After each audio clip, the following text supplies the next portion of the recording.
सही लगा मां गोती हो तरस बार शे में कड़ी हो मिले ही मां अरे शे मांगी थी वही है नान खाना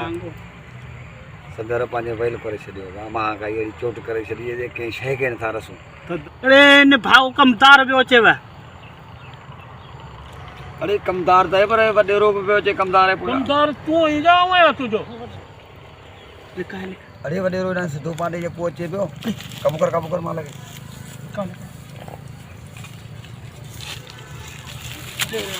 वडेरो कर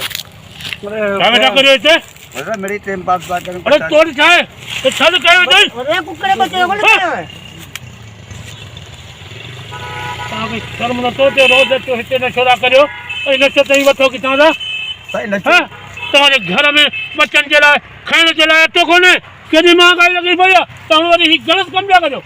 भले ना ये जे गलत कम हो जे तो बंद कोन हुकूमत कराए छडे ये तो जिते किते मिले तो जे बंद थी वने तो असांखे मिले ही न तो असां पियूं घर थोड़ी था असां ये मनशा हले पई सरेआम पई हले मिले पई असां बच्चो दी बाबा सरेआम हले पई तो पर कहीं तो कुछ ख्याल करियो बचने वाला हो पांच बच्चन जो ख्याल करियो ख्याल असीं न करियूं पर हाणे छा करियूं असां बड़ी त पियूं एतिरो था पियूं हाणे बंदि करायो पहिरीं वॾा भुता त बंदि करायो तंहिंखां पोइ त ख़राब जे हुजे सब त बंद थी वञे न सब बंद थी हाणे न नशे जे मनशा जे पोइ हाणे जेको तो बाहि भरी वई आहे हाणे ही मनशा न कंदा करियो तव्हां त बसि बंदि थी वेंदी असांखे मिलंदी ई न त असां कंदासीं वञी रोज़ीअ जी करियो बच्चा पालियो अरे कुछ हया करियो जीत करियो तव्हां मान के शर्म न आहे बचने वाला थी ऐं मनशा पियो था रखो ॾिसां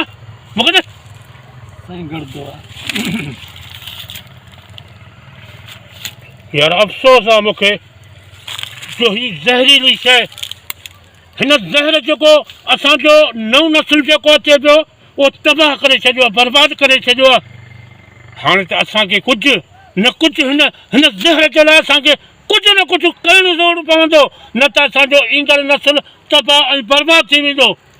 हाणे असांखे कुझु न कुझु हिन जे लाइ ज़रूरु करणो पवंदो हाणे असीं बिल्कुलु जेको हिन मनशाद खे ऐं हिन ज़हर खे असीं बिल्कुलु बंदि कराईंदासीं इहो वाइदो आहे तव्हां सां अॼु जे खां वठी तव्हां बि नशो न पीअंदा